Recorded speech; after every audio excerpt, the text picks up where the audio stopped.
Good evening. It's really a particular pleasure to be here in Atlanta at lots of different levels. A friend of mine and colleague in the civil rights movement, Ivanhoe Donaldson, and I co-managed Julian Bond's first campaign for the Georgia State Legislature here in Atlanta, way back in the middle 60s. Atlanta, in my mind, plays a special role in the civil rights movement, though not in a way I suspect that even most Atlantans are aware of or understand it. The student movement that accelerated in this city, you know, has a special place, I think, in American history. And before even going further into that, I really do have to acknowledge the presence of Lonnie King here, who was key to that student movement. And since I am supposed to read some from the book, this particular excerpt of the book seems worth reading with Lonnie's presence and being here in Atlanta. And it's from a conversation between Julian Bond and myself. It began for me, as it did for many more. About February 4, 1960, I was sitting in a cafe near my college campus in Atlanta, Georgia, a place where students went between or instead of classes. A student named Lonnie King approached me. He held up a copy of that day's Atlanta Daily World, Atlanta's daily black newspaper. The headline read, "Greensboro students sit in for third day." The story told in exact detail how black college students from North Carolina A&T University in Greensboro had, for the third day in a row, entered a Woolworth's department store and asked for service at the whites-only lunch counter. It described their demeanor, their dress, and their determination to return the following day, and as many successive days as it took if they were not served. "Have you seen this?" Lonnie demanded. "Yes, I have," I replied. "What do you think about it?" he inquired. "I think it's great." "Don't you think it ought to happen here?" he asked. "Oh, I'm sure it will happen here," I responded. "Surely someone here will do it." Then, to me, as it came to others in those early days in 1960s, a query, an invitation, and a command. Why don't we make it happen here? He and I and Joe Pierce canvassed the cafe, talking to students, inviting them to discuss the Greensboro events and to duplicate it in Atlanta. The Atlanta student movement had begun. So, Lonnie,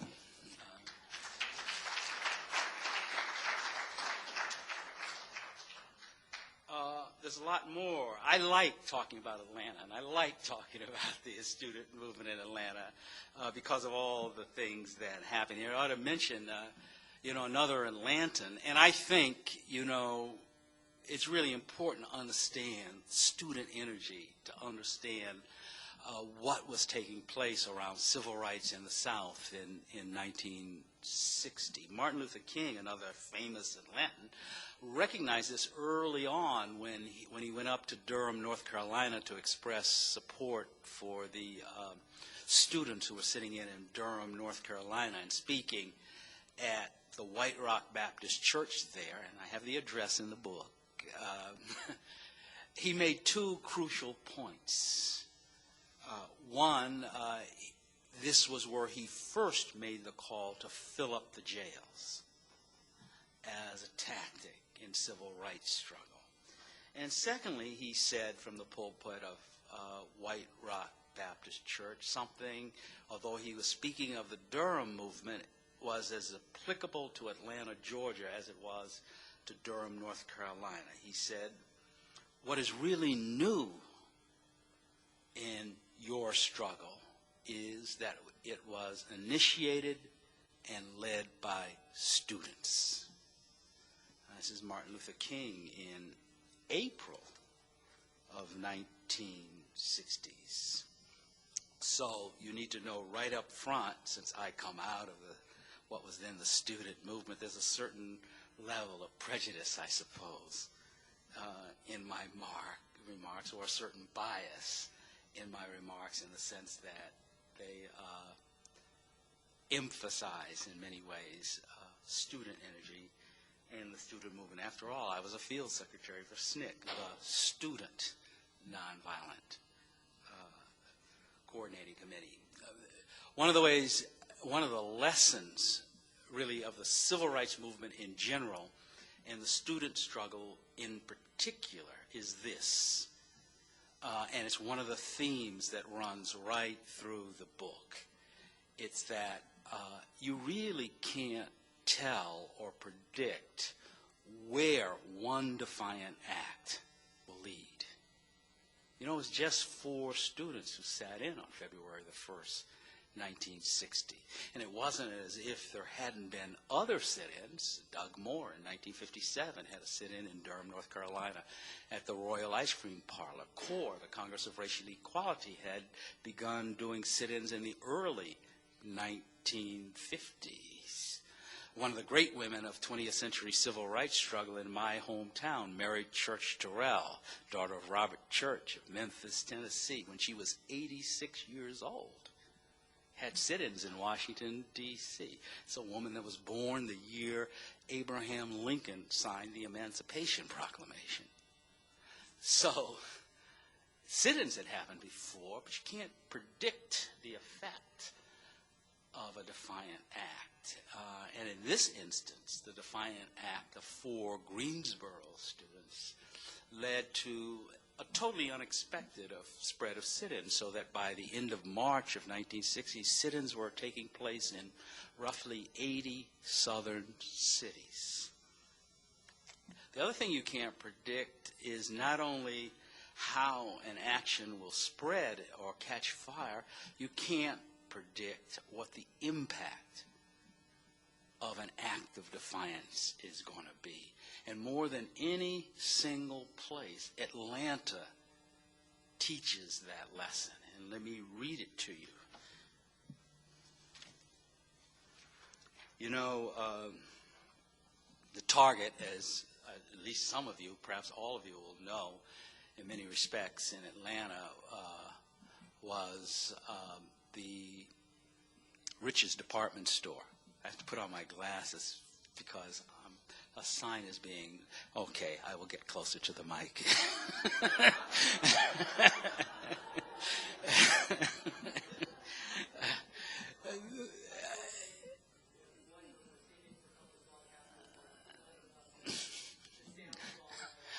Sorry about that. In Atlanta in 1960, I mean, richest department store, then the biggest department store in the city, was a particularly important target of the sit-in movement. As Julian told me, you know, we felt that if riches went, everything would go. And it was at Riches that the student-led Atlanta movement literally changed the course of American politics. On October 19th, 1960, the students persuaded Martin Luther King to join their sit-in at the department store's Magnolia Tea Room restaurant. And he was arrested with them. And like the students, he refused bail. Atlanta Mayor William B. Hartsfield ordered the students released on October 24th. But Dr. King was held for a hearing to decide whether participation in the protest put him in violation of probation on an earlier traffic conviction in nearby DeKalb County for failure to switch his Alabama driving license to one from Georgia within the prescribed time.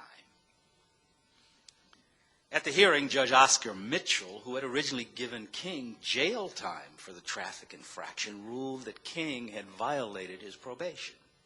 At 3:30 a.m. on October 26th, the civil rights leader was rousted from bed in the county jail, shackled, and shipped off to the Georgia State Prison in Reedsville, 220 miles southeast of Atlanta, where he was to serve 4 months on a chain gang.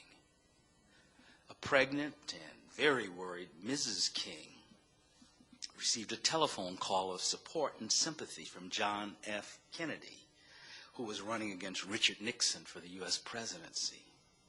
"I know this must be very hard for you," Mrs. King recalled the candidate saying. "I understand you are expecting a baby, and I just wanted you to know that I was thinking about you.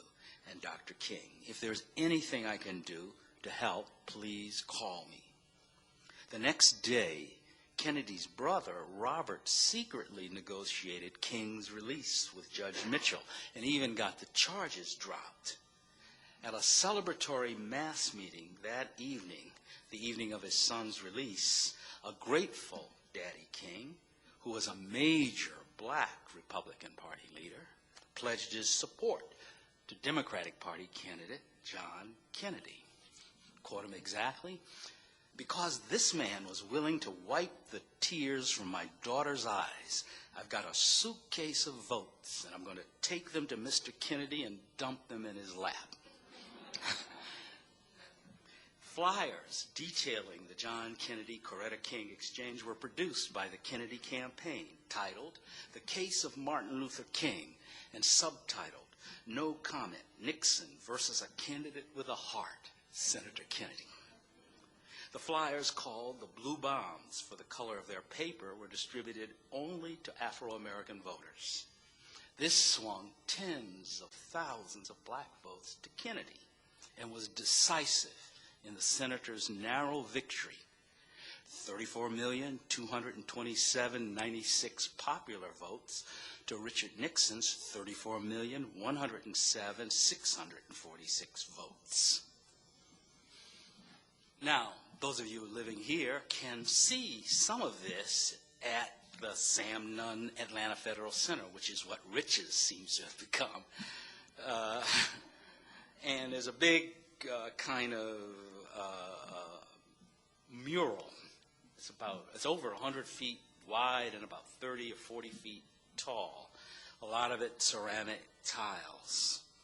And it depicts separate significant events in the history of the department store, among which is a part of it facing the main lobby shows, and here we're back to Lonnie again, shows Martin Luther King and then Morehouse student Lonnie King, and Spelman student leader Marilyn Price, and another student activist, Ida Rose McCree, who's carrying a sign that says, "We want to sit down like everyone else."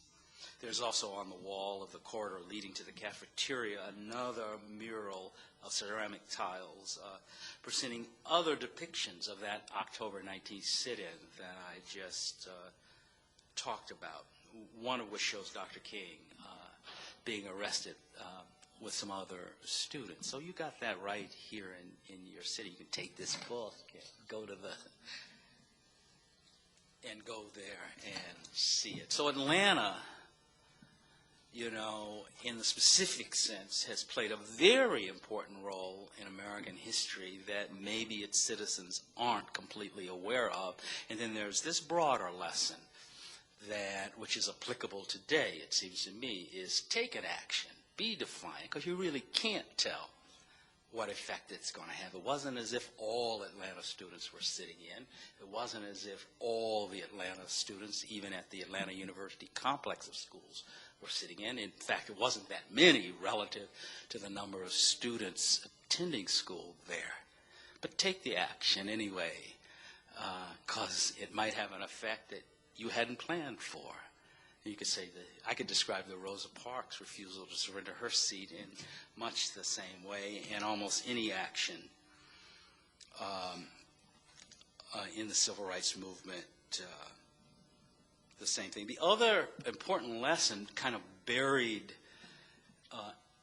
in this exchange between Lonnie King and Julian Bond is a lesson that is really largely missed by people when they consider the civil rights movement, which is most often portrayed as a movement of mass protest in public spaces against segregation or white supremacy or racism or discrimination, led often by charismatic leaders, which indeed was an important dimension of the movement, but also buried in this exchange between Lonnie and Julian is the lesson I consider most critical for understanding at least the movement of the 1960s, and that is the challenges that black people made to each other within the black community.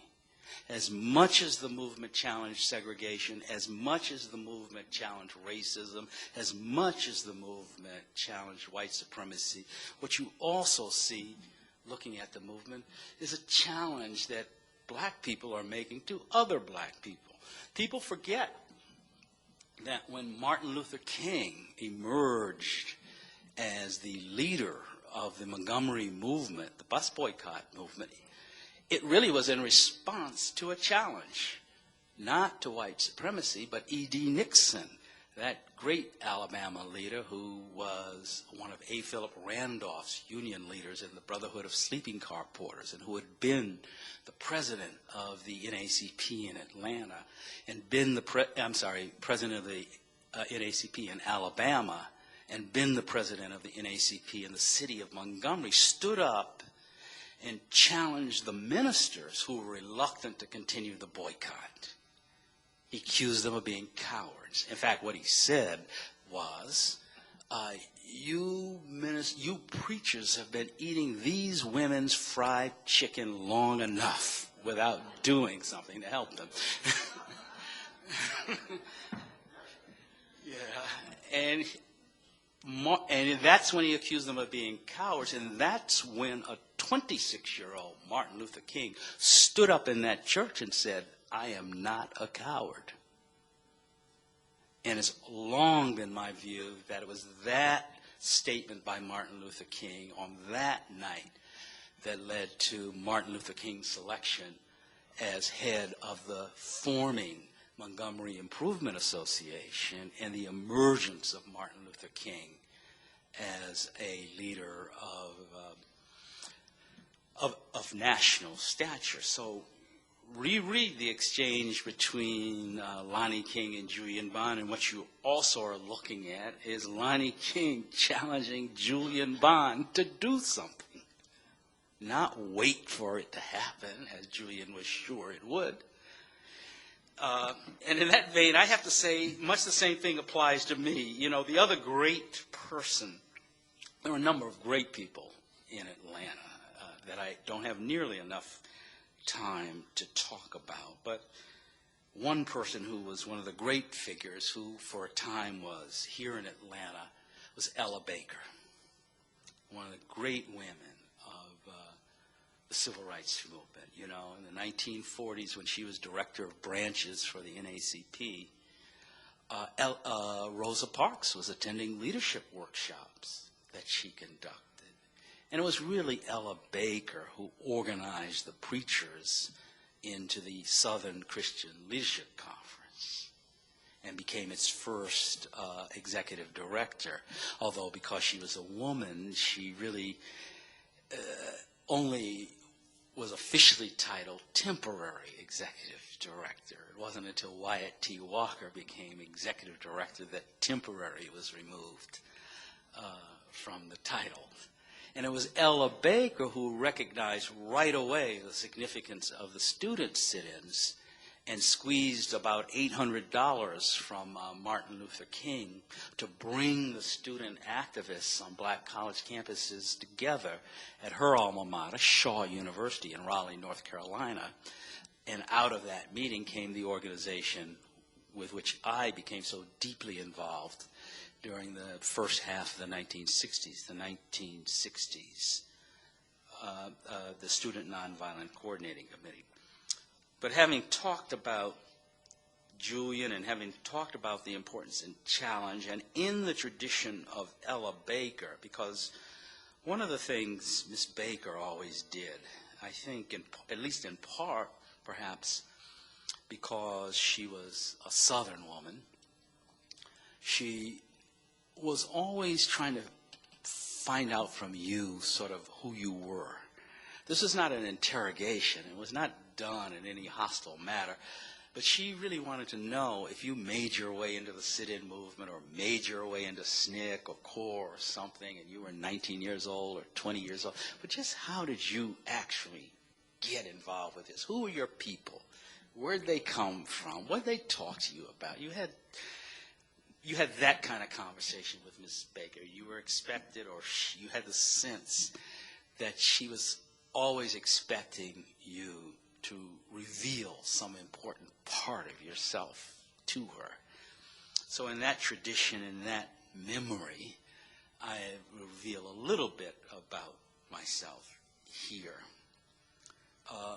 I, like many students, was involved in the sit-in movement as a student at Howard University in Washington, D.C. And, of course, everything around Washington, D.C. was segregated racially.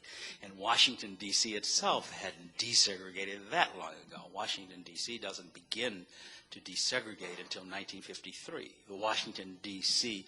I spent my childhood in was a small, thoroughly segregated southern town.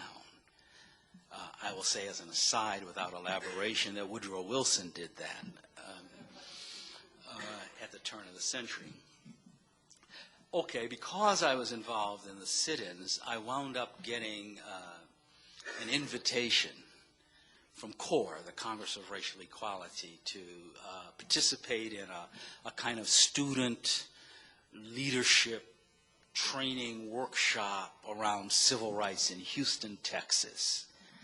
And being 19 years old, and only as a 19-year-old can probably do, having gotten this invitation, I decided to take advantage of it to see the entire South. And I bought a bus ticket from Washington, D.C., Washington, Virginia, the Carolinas, Georgia, Alabama, Mississippi, Louisiana, and on into Houston, Texas. This is my master plan for the summer, was to see the South. I really only got as far as Mississippi, which in some ways is a good little ways. And you have to understand, for my generation, especially my generation of black males, Mississippi was wholly defined by Emmett Till and his killing. As far as we were concerned, there was no place on earth worse for a black person than Mississippi. And as far as we were concerned, no group of black people was more oppressed, more crushed than black people in Mississippi.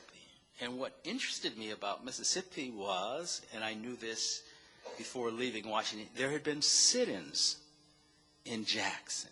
So in my mind, I wanted to see and meet the kind of people who would be sitting in this place because it was so unexpected. So I got off the bus in Jackson, Mississippi. In those days, you know, you could travel by road or air without financial penalties when you changed your ticket. And I made my way to SNCC's Lynch Street office, which it shared with CORE. And that's sort of the backstory of this passage I'm going to read to you. And there had been sit-ins in Jackson over the past year. And one of the students involved in those protests, Lawrence Gallaudet, who later became chair of the Mississippi Freedom Democratic Party, challenged me when I explained that I was just passing through on the way to a civil rights workshop in Texas. Civil rights workshop in Texas? Gallaudet sneered, giving me a hard look. Now, Gallaudet a big guy, and he hovered over me, forceful, disdainful. Tell me, just what's the point of going to a civil rights workshop in Texas when you're standing right here in Mississippi?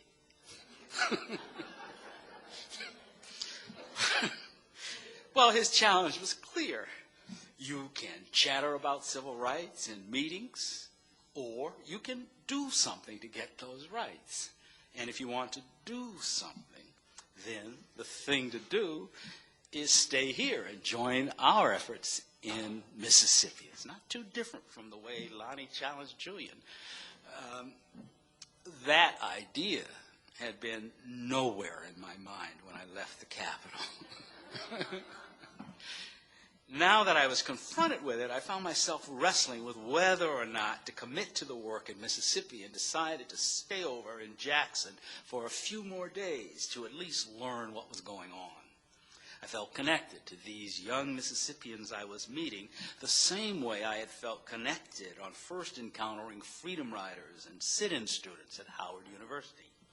My friend and movement comrade, Bob Moses, describes a similar feeling upon first seeing in New York City newspapers photographs of students sitting in at Southern lunch counters. Says Bob, they looked like I felt. Now, in a manner neither Gallaudet nor I anticipated, he settled my internal debate. Not long after our conversation, Gallaudet left with LaVon Brown and other Jackson activists to join Sam Block from Cleveland, Mississippi, a small town in the heart of the Mississippi Delta, in Greenwood, to begin SNCC's first Delta voter registration effort. While I was at the Freedom House, where civil rights workers lived, the telephone rang. It was Sam, calling from Greenwood to say that a white mob downstairs was beginning to attack their second-story office, and that the FBI, whose staff were locals, had refused to help. If anything happens, the agents had told them, call us back. Sam abruptly hung up the telephone, and we didn't know what had happened. Bob Moses, then SNCC's Mississippi project director, who had been planning to begin a second Delta voter registration campaign in Sunflower County, decided to rush up to the county with Charles McLaurin and Landy McNair, the two students who had committed to the Sunflower campaign. On the way, Moses would investigate what had happened in Greenwood. I decided to go with them into the Delta. There simply was no way I could have gone on to Houston without knowing what had happened to Gallaudet. Now, as it turned out, the three Greenwood organizers had scrambled out through a back window, slid down a television antenna, and escaped. As for me, I never completed my journey to Houston. I wound up in Mississippi for the next 5 years, and in fact, I never even got to Houston until my daughter got married there a few years ago.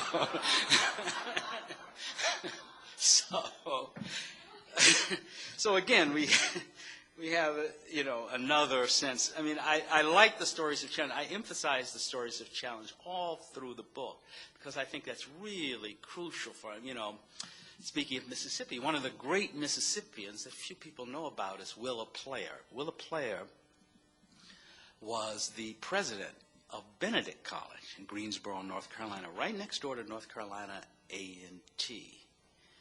And when Martin Luther King wanted to speak in Greensboro, North Carolina, shortly after the settlement of the Montgomery bus boycott, there was not a single venue in the black community of Greensboro that would host him. It was Willa Player who said, well, he can come to our campus because we're a liberal arts institution and there's freedom to speak here, and we'll have Martin Luther King. Ezell Blair, one of the four students who conducted that February 1, 1960 sit-in, was in the audience of that speech by Martin Luther King in 1958 and says it's one of the most influential things in his life. So Willa Player's action probably is one of the factors in the eruption of sit-ins 2 years later in Greensboro, North Carolina.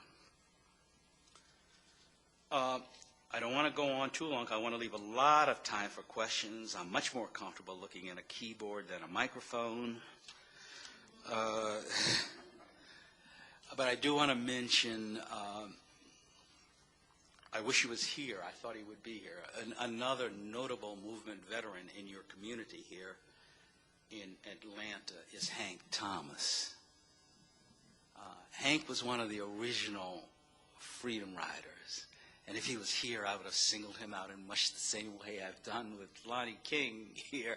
To talk about, you know, although Hank is probably best known for the 1961 Freedom Ride, he's from St. Augustine, Florida. A year before the Freedom Rides, in 1960, Hank sat in all by himself at the Woolworth in St. Augustine, Florida, and was arrested, and the town declared him insane.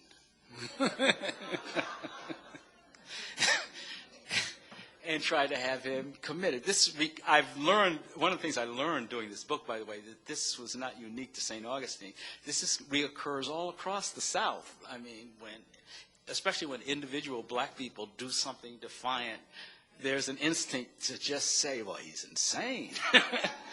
You know, put him away. You know, and sometimes great tragedy emerges from this. Everybody knows the name James Meredith as the person who desegregated the University of Mississippi. Not enough people know the name Clyde Kennard, who before James Meredith attempted to desegregate the university. He was declared insane and arrested ultimately on a trumped-up charge of stealing a chicken on somebody's farm, jailed, and was not let out of jail until he was at the point of death. And he died. And this is down in Hattiesburg, Mississippi. So this insane thing, while we chuckle at it over Hank and other people, I mean, there's a real tragic side to this kind of reprisal as well. Anyway, I mentioned Hank also to mention that the other part of the civil rights movement that is misunderstood or not understood enough, and which again I talk about all through the book, is the movement as a movement of community organizing. You know, it's easy to think of the movement in terms of protest movements, the sit-ins, et cetera. This is dramatic. It's what you saw on television, et cetera. But probably more important, the movement really was a movement of community organizing, a tradition that goes back to whenever the first Africans were unloaded from some boat in chains and put on the auction block. They weren't picketing the plantation house. They were organizing something, escape, revolt, sabotage, something. And that tradition is also what the movement of the 1960s, and I think about it a lot at Hank's house in St. Augustine, Florida. I live in Jacksonville, Florida, so it's just a 30-minute drive to St. Augustine, Florida. And if you go to where Hank grew up, it's just a vacant lot now. And there's a little plaque there that says something like Hank Thomas was one of the original Freedom Riders of 1961. But if you stand there, what you really realize, because you're in a neighborhood of fairly modest homes, it's a community. And you realize people like Hank came out of communities. They were supported by communities. And it helps you understand, even though there's only a vacant lot at Hank's specific house, there are houses all around, that really part of understanding someone like Hank, or part of understanding CORE, or part of understanding SNCC or SCLC or the civil rights movement is understanding communities. And I try and take you to a lot of communities. Finally, the other theme that's important in the book, and I will only read one little thing from it, because I think it's important and people don't think this way often enough. The other important theme in the book is that basically to understand the United States, you have to grapple with race and civil rights struggle. You just have to. And one of the best places to do that is in a place not usually considered the South, and that's Washington, D.C. I start the book with Washington, D.C., with a discussion of what I call the founding contradiction. And I really have to put that out for you, underline it, so to speak, from this platform so you can understand what I'm talking about. The place I want you to look at is the U.S. Capitol on the National Mall. Now that mall, they have all kinds of plans for civil rights stuff. There's a King Memorial going up, there's a Civil Rights Museum going up, and there's something else going up that escapes me right now. But I want people to look at the United States Capitol, and this is why. If the United States Capitol, with its elected House and Senate chambers, represents one of the finest expressions of democracy in the world, understanding the nature of this democracy becomes more complex and difficult when you consider that enslaved black people formed over half the labor force that built it. These slaves worked Virginia quarries, digging and transporting the stone for the Capitol. They baked bricks, dug ditches, hauled logs, and performed every task requiring strenuous manual labor. But their owners were paid for the work. Philip Reed, who oversaw the casting of the bronze figure atop the Capitol called the Statue of Freedom, was himself a slave, living and working on the outskirts of the city at the Clark Mills Foundry on what is now Bladensburg Road, northeast. You will notice that the statue is a woman, with her right hand resting on the hilt of a sheathed sword. Her left hand holds a laurel wreath. She is wearing a helmet with an eagle's head adorned with feathers and talons. The sculptor, Thomas Crawford, who called the statue Freedom Triumphant, originally wanted her headdress to be the soft liberty cap worn by the freed slaves of ancient Rome, but deferred to the objections of Jefferson Davis, who, as Secretary of War from 1853 to 1857, was in charge of much of the construction. Davis, a Mississippian, considered the liberty cap a way of protesting slavery and therefore unacceptable. Why should not armed liberty wear a helmet? He wrote to the Army Corps engineer in charge of construction. On January 21, 1861, Davis, then a senator from Mississippi, announced his state's secession from the Union, resigned, and left Washington to become president of the Confederacy. When I lived in Washington, I passed the Capitol almost every day, often wondering, considering the eloquent brilliance of the U.S. Constitution and the Declaration of Independence, how the key figures behind the philosophy and protections of these documents could have been slaveholders. We hold these truths to be self-evident. The Declaration of Independence states that all men are created equal, that they are endowed by their Creator with certain inalienable rights, that among these are life, liberty, and the pursuit of happiness. Thomas Jefferson, who became the third president of the nation, authored these now legendary words of human rights and human dignity, and felt that nothing he achieved was greater than having written them. But Thomas Jefferson was also a Virginia slave owner.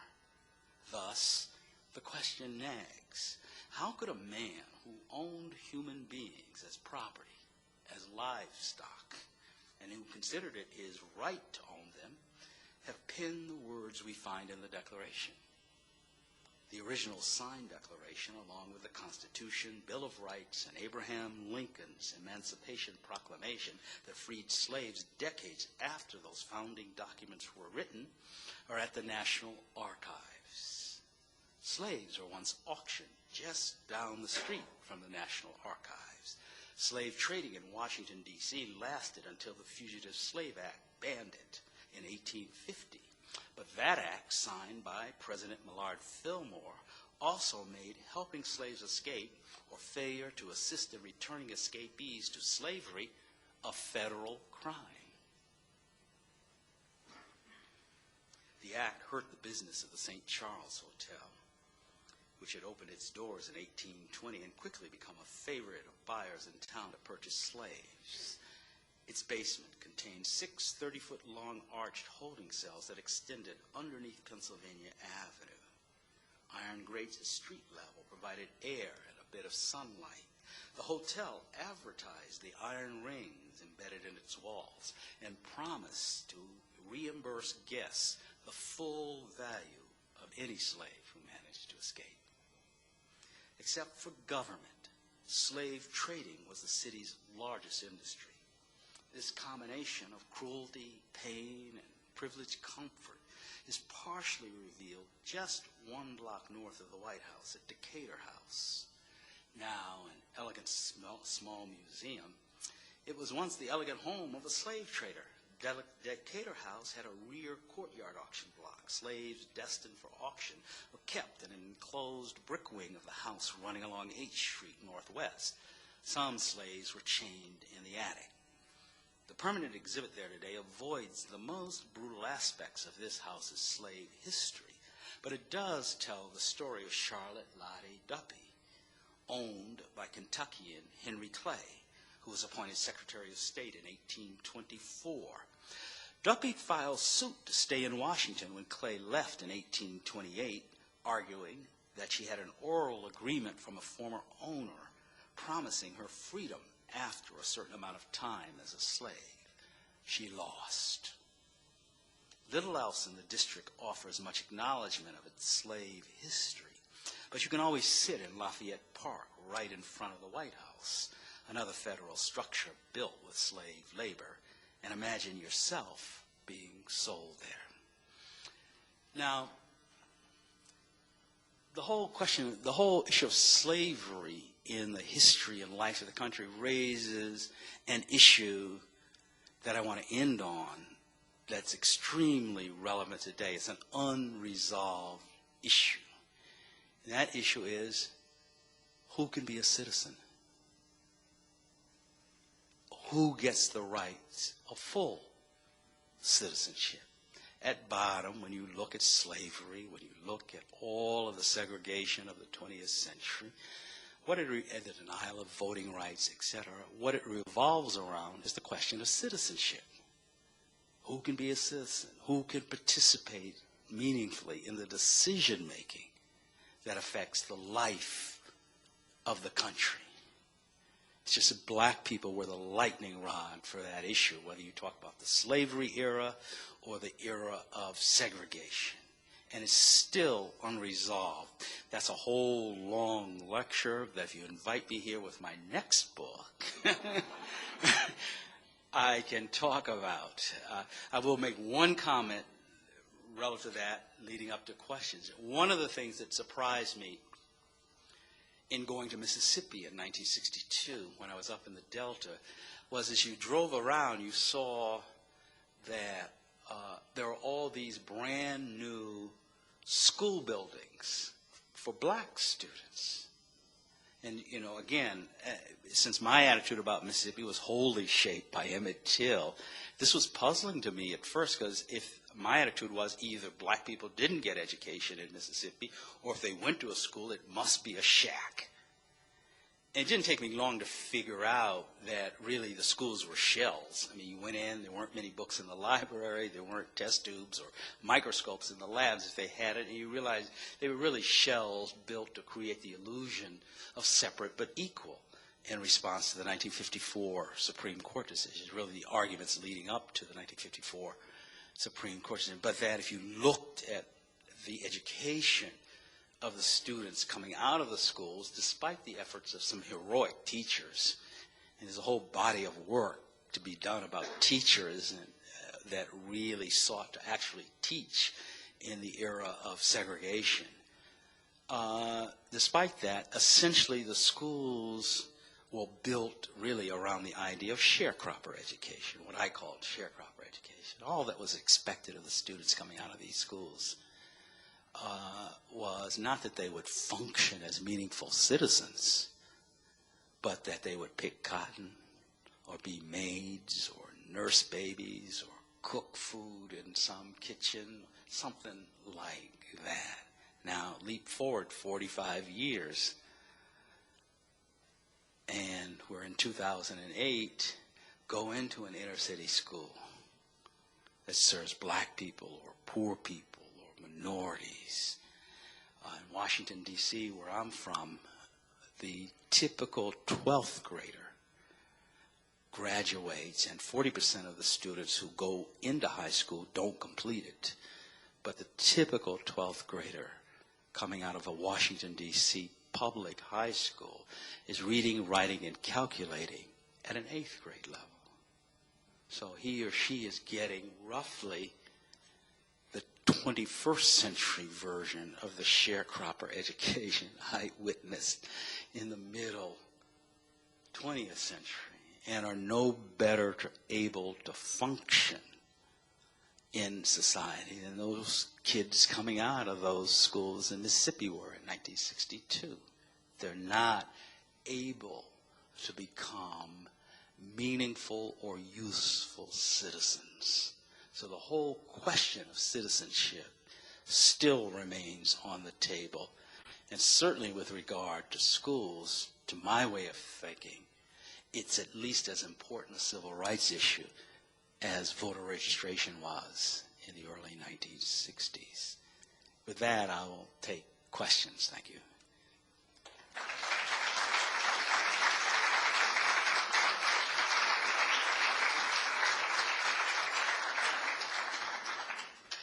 Yes, yes.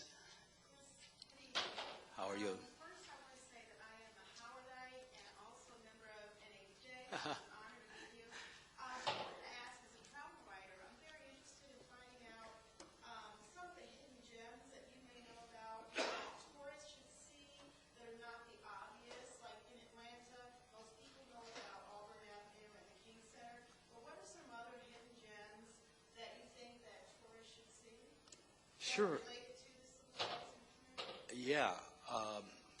Well, what I cited in my remarks, of course, the wall at the Sam Nunn Federal Center, which I don't think certainly most people coming to the city interested in civil rights make their way to.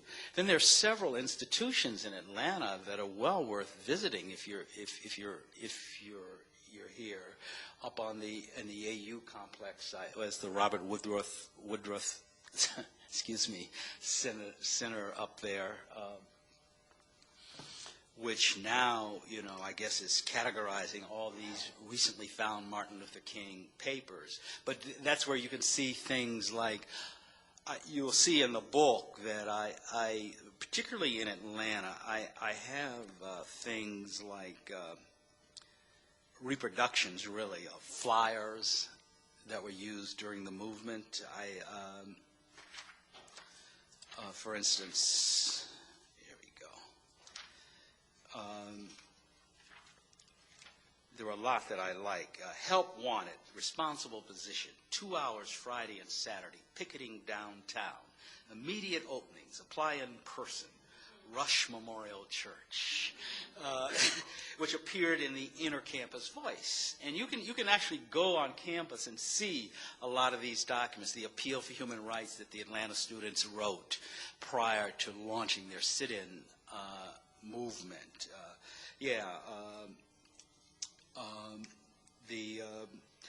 There was a group that was formed in the early 1940s called the Hungry Club Forum. And it was kind of an interracial meeting group. It was really almost a kind of, as it was told to me, it was almost kind of a secret society back then. I mean, you couldn't just say, I'm going to my weekly Hungry Club Forum meeting. You kind of, especially if you were white, you kind of snuck there.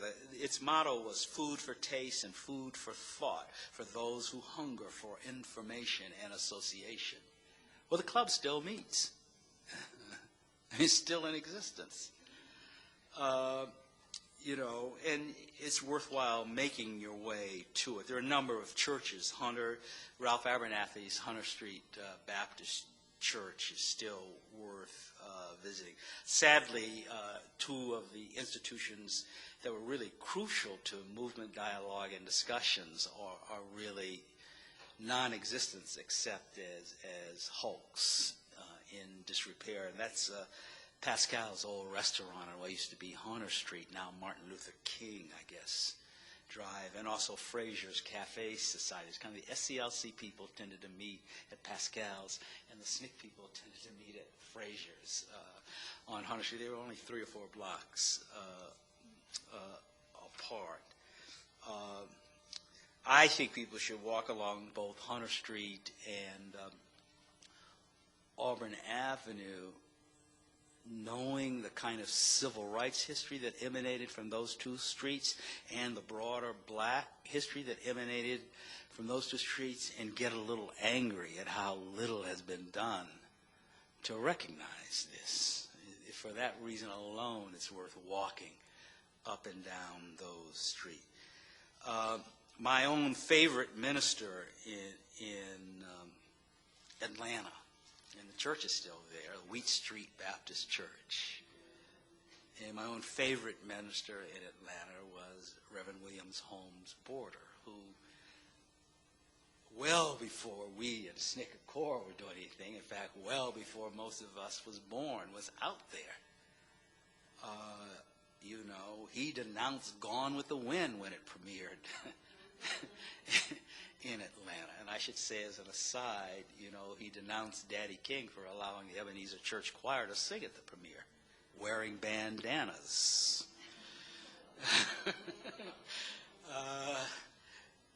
You know, I like Reverend Borders. I met him exactly once, but I knew of him. You know, things like the Apex Museum, Apex Library down on Hunter Street. There are a bunch of institutions. I list them all. Yes. I'm Jim Conway. I'm a New Yorker, and I'm a new guy in Atlanta, and I'm learning a lot because I was born in 1940. I was in that generation. But growing up in Brooklyn, New York, we didn't experience the same things that were going on in Atlanta. But since I've been here in Atlanta now, one of the churches that I've gone to, I happen to be Catholic, is Our Lady of Lourdes down in the King area. Did you come across any No.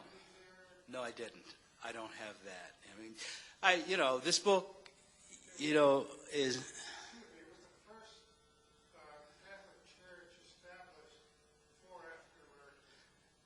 I didn't know that. I didn't know that. Catholics in Georgia are an interesting story.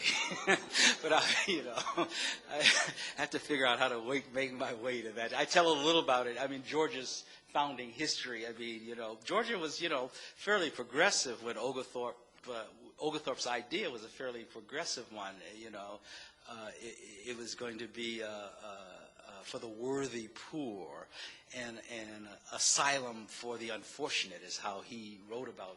And he banned lawyers, he banned liquor, and he banned slavery. And actually, he says Georgia will be open to everyone. And then he adds a little parenthetical clause, except Catholics. Yes, guy. Yes, Gotti. Kelly, on your last point, not just Atlanta, but before that, on the desegregation of the public schools, when on your tour thus far, or when you've been speaking in places, have you found that very many people are aware of what's happening with public education and to the schools and how we're falling backwards, and that adding on to that is the issue of the prison pipeline or education versus incarceration? Right. Marion Wright Element, another alumnus of the Atlanta University complex, makes a big issue of this. Yes, communities have long been aware of the fact that public schools are failing their kids. Just the same way 40 some odd years ago, black people knew that they should have the right to vote. And also, just like 40 years, their politicians are failing them on this issue. And they know that.